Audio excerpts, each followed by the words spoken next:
किसी ने बड़े कमाल की बात कही है कि इंसान को जिंदगी में हर पल हर वक्त जीत चाहिए होती है, लेकिन फूलों की दुकान वो दुकान होती है जहां जाकर के इंसान अपने लिए हार मांगता है।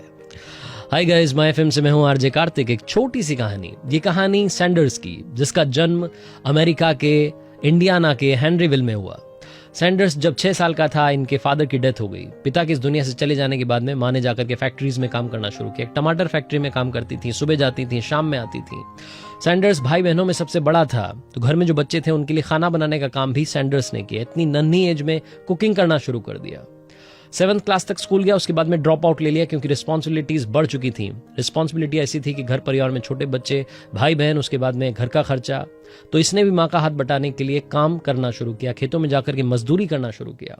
ज्यादा पैसे मिल नहीं रहे थे, तो एक दिन से किसी ने बताया कि हॉर्स कैरेजेस को पेंट करने का काम है, घोड़ा गाड़ी जो होती है, तो उसको जाकर के पेंट करने लगा। वहां से थोड़ा पैसा मिलने लगा। जब ये 16 साल का हुआ तो इसको लगा कि कुछ बड़ा करना जरूरी है। अपनी एज छुपा करके यूएस आर्मी इसने ज्वाइन कर ली। वहां चला तो गया, लेकिन 1 साल के अंदर सैंडर्स की गड़बड़ी पकड़ में आ गई और सेना से बाहर का रास्ता दिखा दिया गया। उसके बाद सैंडर्स ने रेलवे में मजदूरी की, वहां वर्कर का काम किया, लेकिन एक दिन को वर्कर से झगड़ा हो गया और बात इतनी बिगड़ गई कि इसको वहां से नौकरी से निकाल दिया गया। सैंडर्स को हार हार और हार मिलती जा रही थी। सैंडर्स ने सोचा कि पढ़ना जरूरी है, पढ़ करके कुछ काम कर लेते हैं, तो एक यूनिवर्सिटी में गया, वहां जाकर के लॉ में एडमिशन लिया।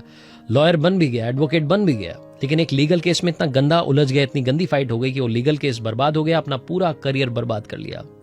वो लीगल करियर, लॉयर वाला जो काम था, वो भी बर्बाद हो गया। हर तरफ से डिसअपॉइंटमेंट मिली। डिसअपॉइंटेड होने के बाद में सैंडर्स फिर से अपने होम टाउन अपनी माँ के पास वापस गया और जाकर के बोला कि माँ, समझ में नहीं आ रहा, लाइफ में हर वक्त हार मिल रही है। माँ ने बोला कि हार मिल रही है वो तो ठीक है, लेकिन तुम्हें हार माननी नहीं है, तुम्हें फिर से कोई काम करना चाहिए। तो सैंडर्स ने एक इंश्योरेंस कंपनी में इंश्योरेंस एजेंट का काम करना शुरू किया। इंश्योरेंस पॉलिसीज घर घर जाकर के बेचना शुरू किया। सैंडर्स घर घर जाते, पॉलिसी बेचते, सब कुछ चल रहा था। करियर थोड़ा सा ट्रैक पर आ रहा था कि एक दिन ऑर्डर फॉलो नहीं किए और इस बात से गुस्सा होकर के बॉस ने इन्हें उस कंपनी से भी निकाल दिया, उस नौकरी से भी निकाल दिया। 1920 में सैंडर्स ने एक फेरी बोट बनाने की कंपनी शुरू की, नाव बनाने की कंपनी शुरू की। उसमें इन्हें इंस्टेंटली सक्सेस मिली और वो जो सक्सेस मिली उसकी वजह से, जो थोड़ा पैसा आया उसकी वजह से, केमिकल लैंप्स बनाने का काम शुरू किया। सैंडर्स को लगा था कि ये बिजनेस ग्रो करेगा, लाइफ में कमाल कर दिखाऊंगा। लेकिन उसी वक्त एक बड़ी कंपनी ने यही प्रोडक्ट, केमिकल लैंप्स का प्रोडक्ट, मार्केट में उतार दिया बेहतरीन क्वालिटी के साथ में, और सैंडर्स का काम शुरू होने से पहले बंद हो गया। सैंडर्स को समझ नहीं आ रहा था कि लाइफ चाहती क्या है। 40 साल की एज में इनको किसी ने फ्यूल स्टेशन पर नौकरी दी, वहां जाकर के काम करने लगे, थोड़ा बहुत पैसा मिल रहा था। अचानक से रिसेशन आया और वो फ्यूल स्टेशन भी बंद हो गया। आप देख रहे हैं, हमेशा हार हार और हार मिल रही थी। फॉर्चुनेटली उस साल भाग्य ने ऐसा साथ दिया कि किसी ने इन्हें एक सर्विस स्टेशन कहा कि आप फ्री में इसको, फ्री रेंट ऑफर के साथ में कहा कि आप इसको शुरू कीजिए, जो भी आपका प्रॉफिट होगा उसमें हम परसेंटेज शेयर कर लेंगे। तो परसेंटेज जो था प्रॉफिट वाला, वो शेयर करने की बात हुई। वहां इन्होंने काम शुरू किया सर्विस स्टेशन में उसी साल। अब इनको लगा कि लाइफ में कुछ अपना करना, खुद का करना बहुत जरूरी है। उस सर्विस स्टेशन के साथ साथ इन्होंने एक स्टॉल लगाई, जिसमें जो सैंडर्स का बचपन से जो स्किल थी, जो कुकिंग का काम करते आ रहे थे, खाना बनाना बड़ा पसंद था, तो वहां पर फ्राइड चिकन बनाना शुरू किया और सैंडर्स का वो काम धीरे धीरे लोगों को पसंद आने लगा। शुरुआत में सैंडर्स ने जो भी वहां पर लोग आते थे उनको फ्री में मील सर्व करना शुरू किया, फ्री में फ्राइड चिकन खिलाना शुरू किया। लोगों को वो जो स्वाद था उनकी जुबान पर चढ़ने लगा और रेसिपी उनको पसंद आने लगी। कुछ लोग वहां पर सिर्फ ये खाने के लिए आने लगे। सैंडर्स को लगा कि काम जमने वाला है। एक छोटी सी दुकान सड़क किनारे सैंडर्स ने खोल ली। भीड़ बढ़ने लगी। एक दिन गवर्नर, जो कि उस स्टेट के गवर्नर थे, वहां से निकल रहे थे, उन्होंने वहां रुक करके ब्रेकफास्ट किया और उनको वो जो फ्राइड चिकन था बड़ा पसंद आया। उन्होंने उसका नाम दिया केंटकी कर्नल। केंटकी कर्नल नाम से वो जो फ्राइड चिकन था धीरे धीरे मशहूर होने लगा।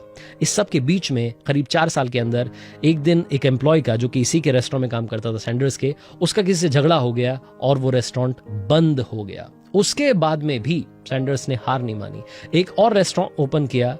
अब की बार पता नहीं ऊपर वाला क्या चाहता था, उस रेस्टोरेंट में आग लग गई, वो भी तबाह हो गया। लगातार हार मिलती जा रही थी, लेकिन सैंडर्स ने हार इस बार भी नहीं मानी। 140 सीट्स वाला एक और रेस्टोरेंट ओपन किया, वहां पर भी वही फ्राइड चिकन, केंटकी कर्नल जो था वो लोगों को खिलाने लगा, लोगों को बड़ा पसंद आ रहा था। लेकिन इस सब के बीच में वर्ल्ड वॉर सेकेंड छिड़ गई और दुनिया की जो कंडीशंस बनी थी उसकी वजह से फिर से रेस्टोरेंट बंद हो गया। सैंडर्स को एक बार फिर से हार मिली, एक बार फिर से लगा कि जो बिजनेस शुरू किया था वो ठप हो गया है। वर्ल्ड वॉर सेकंड जब खत्म हुआ तो फिर से इसको लगा कि अब फिर से लाइफ में बाउंस बैक करना चाहिए, लेकिन अब की बार रेस्टोरेंट ओपन करने वाला पैसा नहीं था। सैंडर्स को लगा कि क्या किया जाए, तो एक दिमाग में आइडिया आया कि मेरी जो रेसिपी है, मेरी जो डिश है, जो कि लोगों को बड़ी पसंद आ रही है, फ्राइड चिकन, क्यों ना इसको अलग अलग रेस्टोरेंट में लेकर के जाया जाए। तो जो सैंडर्स था उसको लगा कि इस काम को आगे बढ़ाते हैं, रेस्टोरेंट में जाकर के अपनी रेसिपी बताते हैं। वो जाने लगा, अलग अलग रेस्टोरेंट में रेसिपी बताने लगा, उनको टेस्ट करवाने लगा, लेकिन हमेशा इसे रिजेक्शन मिला। सैंडर्स को उनकी रेसिपी को 1009 बार 1009 टाइम्स रिजेक्ट किया गया।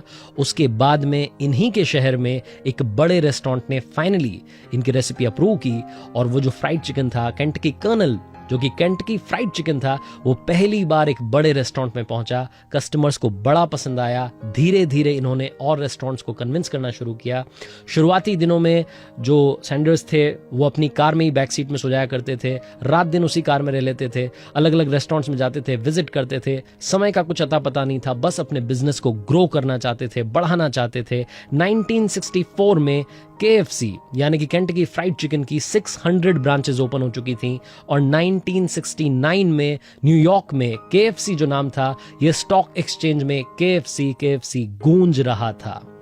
यह बताया जाता है कि 75 की एज में जो सैंडर्स थे, उन्होंने अपने सपने को जीना शुरू किया, और उनका ये जो ब्रांड था KFC, ये धीरे धीरे अमेरिका से निकल करके UK, कनाडा, मैक्सिको, जमैका, बहुत सारी कंट्रीज में पहुंच रहा था।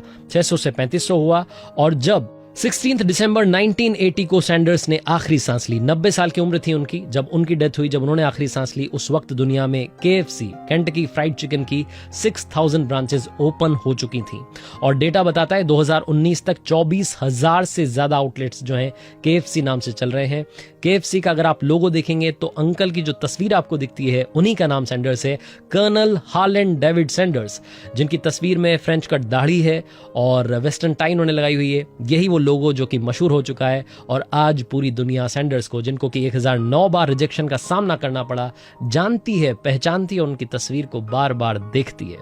छोटी सी कहानी हम सबको बहुत बड़ी बात सिखाती है। जिंदगी में हर पल अगर आपको हार मिल रही है, मुझे काफी लोग कहते हैं कि एक बार हार गया, ऐसा नहीं कि एक बार हार गया, मैं तो दूसरी बार भी हार गया, तीसरी बार भी हार गया, चौथी बार हार गया, मुझे तो सिर्फ हार ही मिल रही है। बार बार अगर आपको हार मिल रही है तो ये कहानी बार बार देखिएगा, और याद कीजिएगा कि सैंडर्स, जिसकी उम्र 6 साल की थी तब से संघर्ष शुरू हुआ, और 75 साल का जब वो हुआ तब जाकर के उन्हें सक्सेस मिली।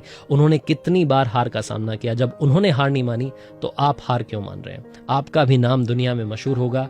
उसके लिए इंतजार कीजिए और भरपूर मेहनत कीजिए, अपने काम को दुनिया को दिखाइए। इसीलिए बार बार कहता हूं, कर दिखाओ कुछ ऐसा कि दुनिया करना चाहे आपके जैसा। याद रखिए, हारोगे नहीं तो सीखोगे कैसे, और सीखोगे नहीं तो जीतोगे कैसे। आरजे कार्तिक की कहानी देखिए आप हर सोमवार सुबह 9:30 बजे मेरे सोशल मीडिया हैंडल्स पर। बहुत सारा प्यार देने के लिए धन्यवाद। माय FM पर अब आप 30 शहरों में सुन सकते हैं, मंडे टू फ्राइडे रात 9 से 11 आहा जिंदगी। और हाँ, अगर आप कुछ अच्छा सुन रहे हैं तो माय FM सुन रहे हैं, चलो आज कुछ अच्छा सुनते हैं।